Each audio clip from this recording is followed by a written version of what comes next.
사무엘하 11장 구약성경 사무엘하 11장 1절로 13절까지입니다.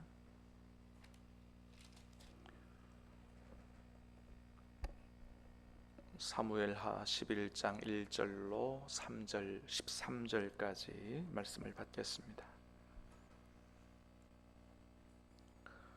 그 해가 돌아와 왕들이 출전할 때가 되매 다윗이 요압과 그에게 있는 그의 부하들과 온 이스라엘 군대를 보내니 그들이 암몬 자손을 멸하고 랍바를 에워쌌고 다윗은 예루살렘에 그대로 있더라.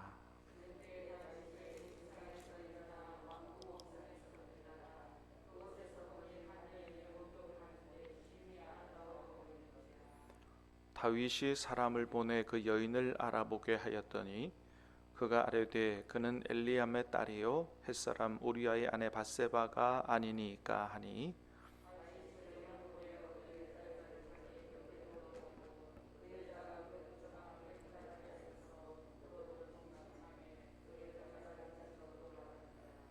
그 여인이 임신하매 사람을 보내 다윗에게 말하여 이르되 내가 임신하였나이다 하니라.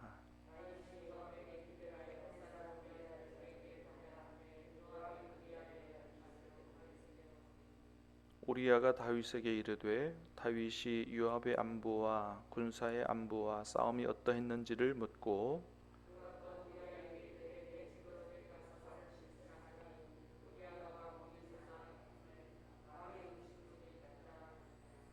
그러나 우리아는 집으로 내려가지 아니하고 왕궁 문에서 그의 주의 모든 부하들과 더불어 잔지라.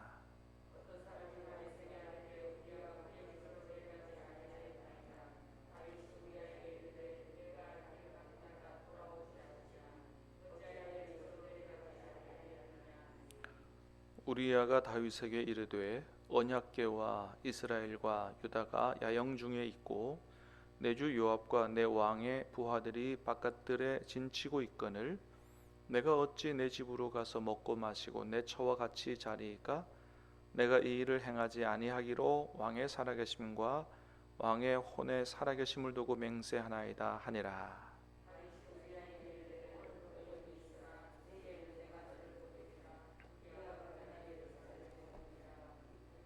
같이 읽습니다.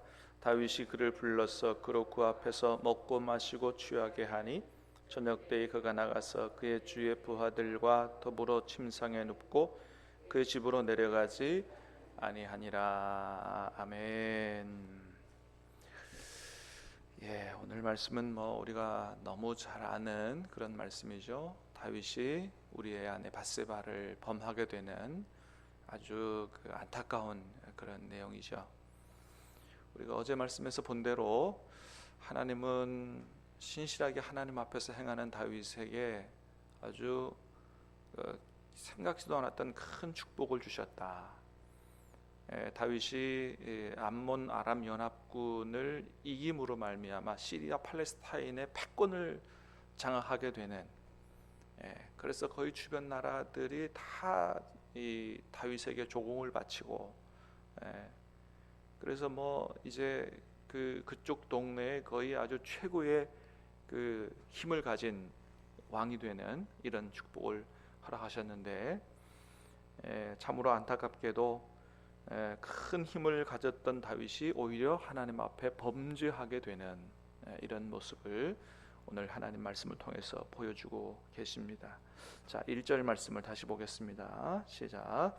그 해가 돌아와 왕들이 출전할 때가 되매 다윗이 요압과 그에게 있는 그의 부하들과 온 이스라엘 군대를 보내니 그들이 암몬 자손을 멸하고 랍바를 에워쌌고 다윗은 예루살렘에 그대로 있더라.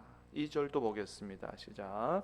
저녁 때에 다윗이 그의 침상에서 거닐다가 그곳에서 보니 한 여인이 목욕을 하는데 심히 아름다워 보이는지라. 아멘. 자, 그 해가 돌아와 왕들이 출전할 때에, 그 해가 돌아와 왕들이 출전할 때 보통 봄을 얘기합니다. 봄이 되면 이제 날씨도 좋고, 그리고 모든 게 이제 부족함이 없고, 보통 이제 그럴 때 힘 있는 나라들은 이제 정복 전쟁을 시작을 한다 그래요. 그래서 보통 이제 봄이 되면 힘 있는 나라들, 또 제국의 모습을 갖춘 나라들이 이제 이렇게 전쟁을 나가게 되고 왕들이 출전하게 되고 이제 이렇게 되는 게 이제 보통인데, 다윗은 출전하지 않고 부하들만 내보내고 예루살렘에 그대로 남았더라 그랬어요. 그런데 보통은 왕들이 다 출정을 하는데 다윗이 나가지 않고 예루살렘에 머물러 있었던 게, 무슨 자기가 예루살렘에 남아서 꼭 자기가 처리해야 될 용무가 있었던 것이 아니라는 거죠. 2절에 보니까 뭐라 그랬어요? 하루 종일 자고 저녁 때쯤 일어나서, 무슨 얘기예요? 굉장히 이제 영적으로나 또는 생활적으로 굉장히 태만해지고 게을러지고 해이해졌다는 거죠. 그러니까 그런 생각을 하게 된 것 같아요. 내가 이만한 절대 권력, 큰 힘을 가지고 있으면 이제 뭐 내가 꼭 전쟁에 나가야 되나, 부하들 내보내고 그렇게 하면 되지, 그러면서 긴장의 끈을 놓게 되고 아주 굉장히 느슨하게 되어 버린 거죠. 그러니까 이렇게 되면 꼭 사단이 틈을 타더라. 그래서 저녁 늦게쯤 일어나서 왕궁 옥상을 걸다 보니까 목욕하는 여인이 보이는데 아주 심히 아름다워 보이더라는 거예요. 여러분, 다윗이 이미 많은 아내들을 거느리고 있어요. 결코 하나님의 뜻이 아니죠. 하나님 나라의 왕은 세상 나라의 왕과는 다른 왕이 되어야 된다고 하나님이 말씀하셨어요. 하나님의 말씀을 등세해서 평생 옆에 놓고 읽고 말씀을 묵상하고 하나님의 뜻을 추구하고, 마병을 많이 두지 말고 아내도 많이 두지 말고 하나님 다 말씀하셨단 말이죠. 근데 이미 아내도 많이 두었음에도 불구하고 또 목욕하는 여인을 보는데 심히 아름다워 보이더라. 목욕하는 여인이 심히 아름다워 보이는 것은 결혼 안 한 총각이 그렇게 보여야지, 결혼한 유부남이 그렇게 보이면 어떻게 해야 돼요? 빨리 눈을 돌려야 되는 거죠. 근데 어떻게 했다고요? 알아보게 했다. 벌써 이 정도 되면 절반은 넘어간 거죠. 알아보게 했어요. 알아보니까 누구라고 돼 있어요? 우리아의 아내.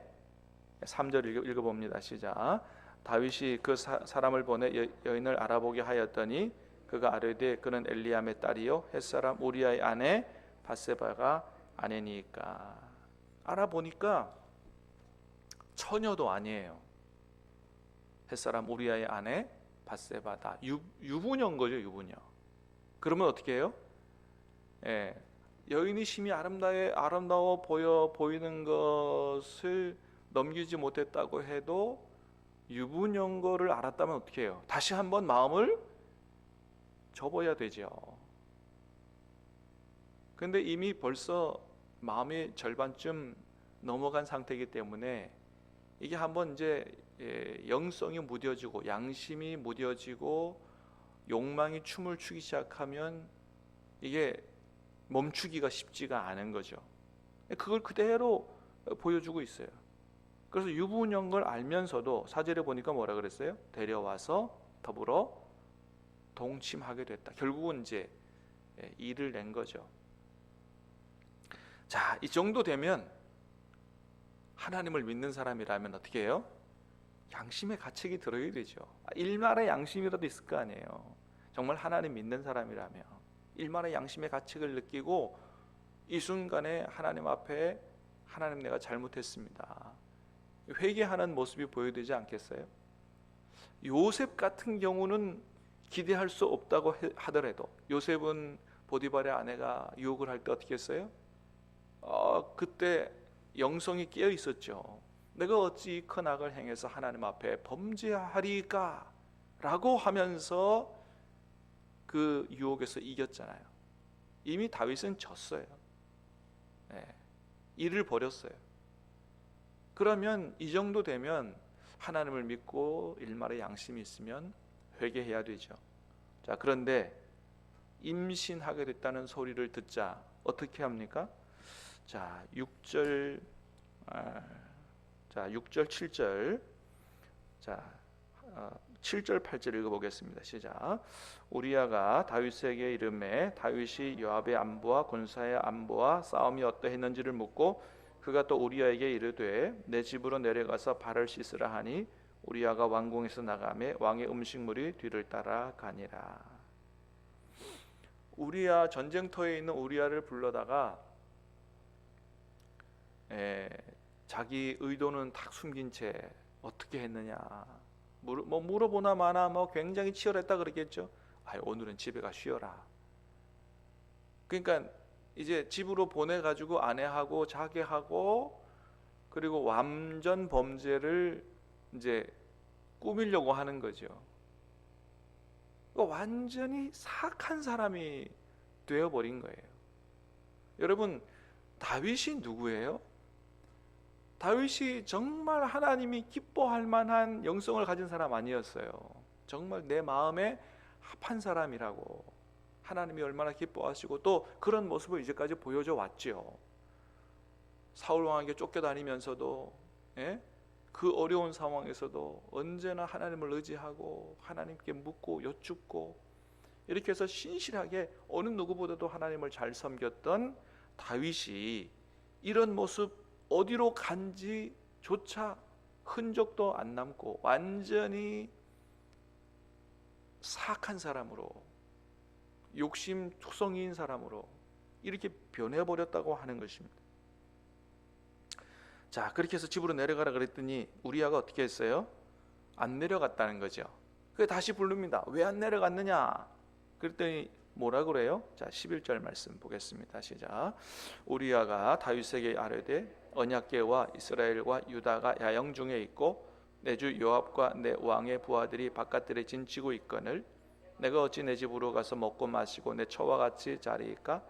내가 이 일을 행하지 아니하기로 왕의 살아계심과 왕의 혼의 살아계심을 두고 맹세하나이다 하니라. 아멘.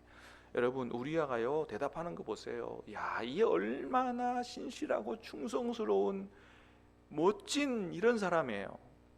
언약궤와 하나님이 임재하실 언약궤, 이스라엘 유다 전 이스라엘 백성이 야영 중에 있고 내 주 요압과 왕의 부하들이 바깥들에 진치고 자는데 어떻게 내가 집에 가 자겠느냐고. 인간의 양심이 있으면 그럴 수 없다고.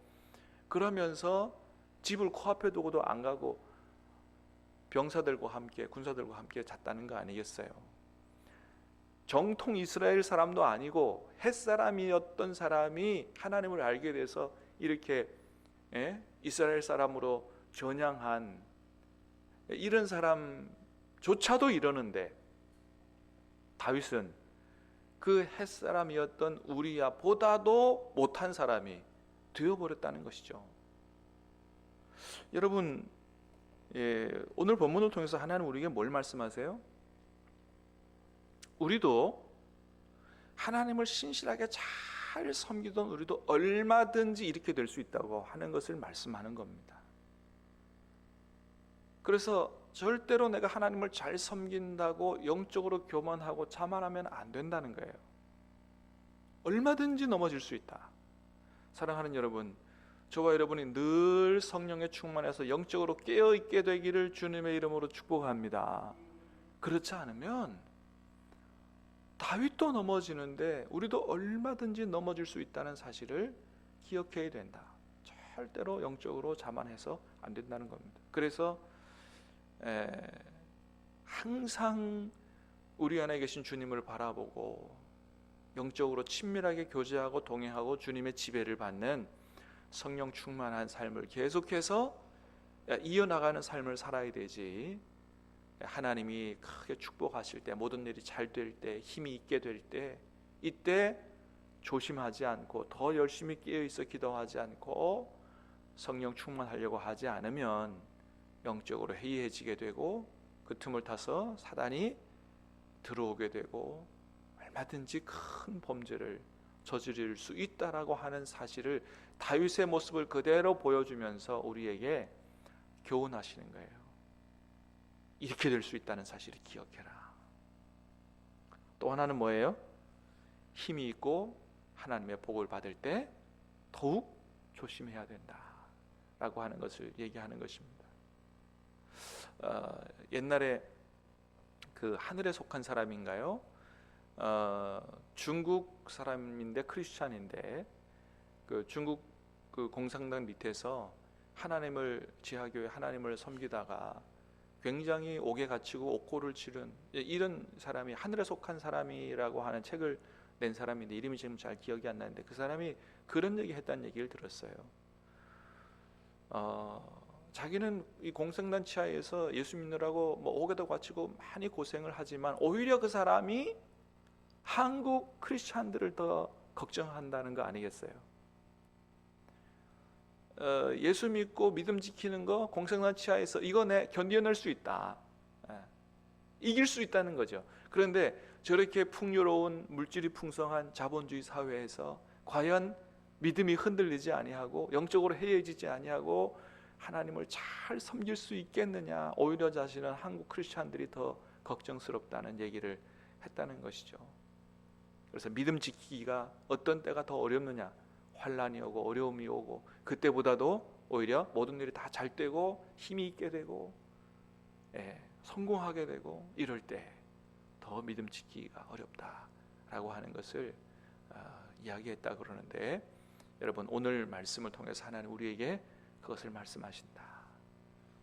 다윗 같은 사람도 넘어질 수 있고 힘이 있고 모든 게 더 잘 될 때 더 위험할 수 있다라는 사실을 이 말씀을 우리 가슴에 잘 새기고 옛날만이 아니고 어제만이 아니고 오늘도 내일도 성령 충만하고 주님과 늘 동행함으로 어떤 유혹이 와도 모든 것들을 이겨낼 수 있는, 승리할 수 있는 저와 여러분 될 수 있게 되기를 주님의 이름으로 축복합니다.